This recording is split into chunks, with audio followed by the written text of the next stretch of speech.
ಓಂ ಶ್ರೀ ಗುರುಭ್ಯೋ ನಮಃ. ಫ್ರೆಂಡ್ಸ್, ಎಲ್ಲರಿಗೂ ನಮಸ್ಕಾರ. ಪ್ರೀತಿಯ ಮಕರ ರಾಶಿಯ ಆತ್ಮೀಯ ಬಂಧುಗಳೇ, ನಮ್ಮ ಚಾನಲ್ಗೆ ನಿಮಗೆಲ್ಲ ಆಧಾರದ ಸ್ವಾಗತ.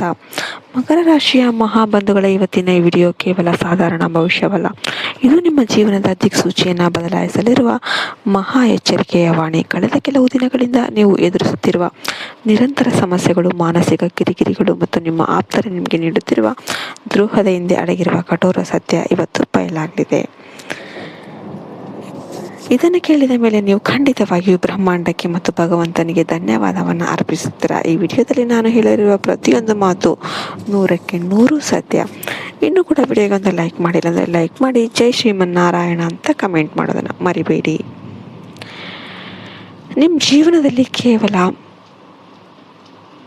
ನಿರಂತರ ಆತಂಕ, ಭೀತಿ ಮತ್ತು ಅಸಮಾಧಾನ ಕಾಡ್ತಾ ಇದೆ. ಜೀವನದ ಜಟಿಲತೆಗಳು ನಿಮ್ಮನ್ನು ಒಳಗಿನಿಂದ ಸಂಪೂರ್ಣವಾಗಿ ವಿರಕ್ತಗೊಳಿಸಿವೆ. ನಿಮ್ಮ ಸ್ವಂತ ಪರಿವಾರದವರೇ ಅನಾವಶ್ಯಕ ಸೃಷ್ಟಿಯಾಗುತ್ತಿರುವ ಅಶಾಂತಿ, ಜಗಳಗಳು ತುಂಬಿ ಇವೆ. ಆರ್ಥಿಕ ಸಮಸ್ಯೆಗಳು ಒಂದು ಕಡೆ ಆದರೆ, ಕುಟುಂಬದೊಳಗಿನ ಭಿನ್ನಾಭಿಪ್ರಾಯಗಳು ಮತ್ತು ಮಿಸ್ಅಂಡರ್ಸ್ಟ್ಯಾಂಡಿಂಗ್ ಇನ್ನೊಂದು ಕಡೆ. ಎಷ್ಟೇ ಕಷ್ಟಪಟ್ಟು ಕೂಡ, ಎಷ್ಟೇ ಪ್ರಾಮಾಣಿಕ ಆಗಿದ್ರೂ ಕೂಡ ನಿಮಗೆ ಪರಿಸ್ಥಿತಿಗಳು ಕೈ ಮೀರಿ ಹೋಗ್ತಾ ಇವೆ. ಒಬ್ಬಂಟಿಯಾಗಿ ಇಷ್ಟೆಲ್ಲ ಕಷ್ಟಗಳನ್ನು ಸಹಿಸುತ್ತಾ, ಪರಿಸ್ಥಿತಿಯೊಂದಿಗೆ ಹೋರಾಡುತ್ತಾ ನೀವು ಜೀವನ ಮಾಡ್ತಾ ಬಂದಿದ್ದೀರಾ. ಇದಕ್ಕೆಲ್ಲ ಕಾರಣ ನಿಮ್ಮ ಮನೆ ಬರಹಲ್ಲ, ಅದರ ಹಿಂದೆ ಒಂದು ದೊಡ್ಡ ಜಾಲ ಇದೆ, ಒಂದು ಕಠೋರವಾದ ಷಡ್ಯಂತ್ರ ಇದೆ. ಹೌದು, ನಿಮ್ಮ ಸುತ್ತಮುತ್ತಲೇ ಇರುವ 3 ಜನ ನಿರ್ದಿಷ್ಟ ಶತ್ರುಗಳು ನಿಮ್ಮ ಇಡೀ ಚಾರಿತ್ರ್ಯವನ್ನು ಧೂಳಿಪಟ ಮಾಡೋದಕ್ಕೆ, ನಿಮ್ಮ ಜೀವನವನ್ನು ದುಃಖದ ಕಡಲಿಗೆ ತಳ್ಳೋದಕ್ಕೆ ನಿರಂತರವಾಗಿ ಸಂಚು ರೂಪಿಸ್ತಾ ಇರ್ತಾರೆ.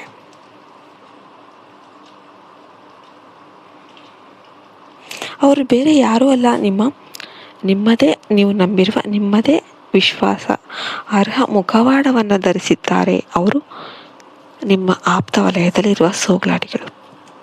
ಈ ಕಹಿ ಸತ್ಯ ನಿಮಗೆ ಗೊತ್ತಾದಾಗ ನಿಮ್ಮ ಮೈ ಜುಮ್ ಅನ್ನುತ್ತೆ, ನಿಮ್ಮ ಹೃದಯ ಒಡೆಯುತ್ತೆ. ಆದರೆ ಮುಂಬರುವ 7 ದಿನಗಳು ನಿಮ್ಮ ಜೀವನದ ಅತ್ಯಂತ ನಿರ್ಣಾಯಕ ದಿನಗಳಾಗಿರುತ್ತೆ. ನಿಮ್ಮ ಇಷ್ಟು ದಿನ ಕಷ್ಟದ ಒಂದು ತಾರ್ಕಿಕ ಅಂತ್ಯ ಸಿಗುತ್ತೆ. ಇದು ನಿಮ್ಮ ಪಾಲಿಗೆ ವಿಜಯವೋ ಅಥವಾ ಪರಾಜಯವೋ ಎಂಬುದನ್ನು ನಿರ್ಧರಿಸುವ ಸಮಯ. ಆದರೆ ನೀವು ಭಯಪಡೋ ಅವಶ್ಯಕತೆ ಖಂಡಿತವಾಗ್ಲೂ ಇಲ್ಲ. ನಾನು ನಿಮಗೆ ಮುನ್ನೆಚ್ಚರಿಕೆ ಮತ್ತು ಅದ್ಭುತ ಪರಿಹಾರಗಳನ್ನು ಹೇಳ್ತೀನಿ. ಆದರೆ ನೀವು ಯಾವುದೇ ಕಾರಣಕ್ಕೂ ಧೃತಿಗೆಡಬೇಡಿ. ಈ ಜಗತ್ತಲ್ಲಿ ಬ್ರಹ್ಮಾಂಡ ನಿಮಗೆ ಕೆಲವು ರಹಸ್ಯ ಸಂಕೇತಗಳನ್ನು ನೀಡೋದಕ್ಕೆ ಹೊರಟಿದೆ. ಮುಂಬರುವ 7 ದಿನಗಳ ಅವಧಿಯಲ್ಲಿ, ವಿಶೇಷವಾಗಿ ಸಂಜೆ ಸಮಯದಲ್ಲಿ ಯಾವುದಾದ್ರೂ ಒಂದು ಹಕ್ಕಿ ನಿಮ್ಮ ಸುತ್ತಮುತ್ತ ಪದೇ ಪದೇ ಕಾಣಿಸ್ಕೊಂಡ್ರೆ, ಅಥವಾ ಹಳೆಯದೊಂದು ಮರೆತು ಹೋದ ಹಾಡು ಇದ್ದಕ್ಕಿದ್ದಂತೆ ನಿಮ್ಮ ಕಿವಿಗೆ ಬಿದ್ದರೆ, ಅದನ್ನು ಸಾಧಾರಣ ವಿಷಯ ಅಂತ ನೀವು ಭಾವಿಸಬೇಡಿ. ಅದು ಬ್ರಹ್ಮಾಂಡ ನಿಮಗೆ ನೀಡುತ್ತಿರುವ ಮಹಾ ಸೂಚನೆ. ನಿಮ್ಮ ಅರ್ಧಕ್ಕೆ ನಿಂತ ಕಥೆ, ನಿಮ್ಮ ಅದೃಷ್ಟದ ಬಾಗಿಲು ಮರುಜೀವ ಪಡೆದುಕೊಳ್ತಾ ಇದೆ ಎಂಬುದರ ಸಂಕೇತ ಇದು. ಮುಂಬರುವ ದಿನಗಳಲ್ಲಿ ನೀವು ಯಾರೂ ಊಹಿಸದ ಕಹಿ ಸತ್ಯಗಳನ್ನು ಆವಿಷ್ಕಾರ ಮಾಡ್ತೀರಾ. ಯಾರು ನಿಮ್ಮ ಯಶಸ್ಸನ್ನು ಕಂಡು ಅಸೂಯೆ ಪಡ್ತಿದ್ದಾರೋ, ಯಾರು ನಿಮ್ಮ ಗೌರವಕ್ಕೆ ಧಕ್ಕೆ ತರೋದಕ್ಕೆ ಪ್ರಯತ್ನ ಮಾಡ್ತಿದ್ದಾರೋ, ಅವರ ಮುಖವಾಡ ಕಳಚಿ ಬೀಳುತ್ತೆ. ಇಂತಹ ಅಪಾಯಕಾರಿ ಜನ ನಿಮ್ಮ ಮುಂದೆ ತಲೆ ಬಾಗಿದಂತೆ ನಟಿಸಿ ಬೆನ್ನಿಂದೆ ನಿಮ್ಮನ್ನು ದುರ್ಬಲಗೊಳಿಸಿದ್ದಾರೆ. ನಿಮ್ಮ ಆಪ್ತ ಶತ್ರುಗಳೇ ನಿಮ್ಮ ಹಿಂದಿನ ಪರಿಸ್ಥಿತಿಯ ಕಾರಣ. ಆದ್ದರಿಂದ ಹಿಂದಿನಿಂದಲೇ ನಿಮ್ಮ ರಹಸ್ಯ ಯೋಜನೆಗಳನ್ನು, ನಿಮ್ಮ ಆರ್ಥಿಕ ಸ್ಥಿತಿಯನ್ನು ಮುಂದಿನ 72 ಗಂಟೆಗಳ ಕಾಲ ಯಾರೊಂದಿಗೂ ಕೂಡ ಹಂಚಿಕೊಳ್ಳೋದಕ್ಕೆ ಹೋಗಬೇಡಿ. ವಿಶೇಷವಾಗಿ ರಾತ್ರಿ ಸಮಯದಲ್ಲಿ ವೈಯಕ್ತಿಕ ವಿಷಯಗಳ ಚರ್ಚೆಯಿಂದ ಸಂಪೂರ್ಣ ದೂರ ಇರಿ. ಈ ಎಲ್ಲ ಗ್ರಹ ದೋಷಗಳು ಮತ್ತು ಶತ್ರುಗಳ ಬಾಧೆಯಿಂದ ಮುಕ್ತಿ ಪಡೆಯೋದಕ್ಕೆ, ನಿಮ್ಮ ಭಾಗ್ಯದ ಬಾಗಿಲು ತಾನಾಗಿಯೇ ತೆರೆಯೋದಕ್ಕೆ ಇವತ್ತು ನಾನು ನಿಮಗೆ 2 ಪರಿಹಾರಗಳನ್ನು ಹೇಳ್ಕೊಡ್ತೇನೆ.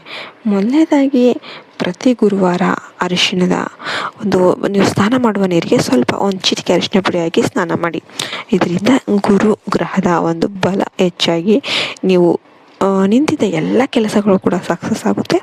ಎರಡನೇದಾಗಿ, ಪ್ರತಿ ಸೋಮವಾರ ಸಾಯಂಕಾಲ ಶಿವನ ದೇವಸ್ಥಾನಕ್ಕೆ ಹೋಗಿ ಶುದ್ಧ ತುಪ್ಪದಿಂದ ಮಾಡಿದ ಅಂದರೆ ಪ್ಯೂರ್ ದೇಸಿ ತುಪ್ಪದ ದೀಪವನ್ನು ಹಚ್ಚಿ, ಅದರ ಜೊತೆ ಎಳ್ಳನ್ನು ಕೂಡ ಮಿಕ್ಸ್ ಮಾಡಿ ದೀಪ ಹಚ್ಚಿ. ಇದರಿಂದ ನಿಮಗೆ ಎಲ್ಲ ಕರ್ಮಗಳು ದೂರವಾಗಿ, ಎಲ್ಲ ದೃಷ್ಟಿಗಳು ದೂರವಾಗಿ ನೀವು ಸಕ್ಸಸ್ಸನ್ನು ಕಾಣ್ತೀರಾ.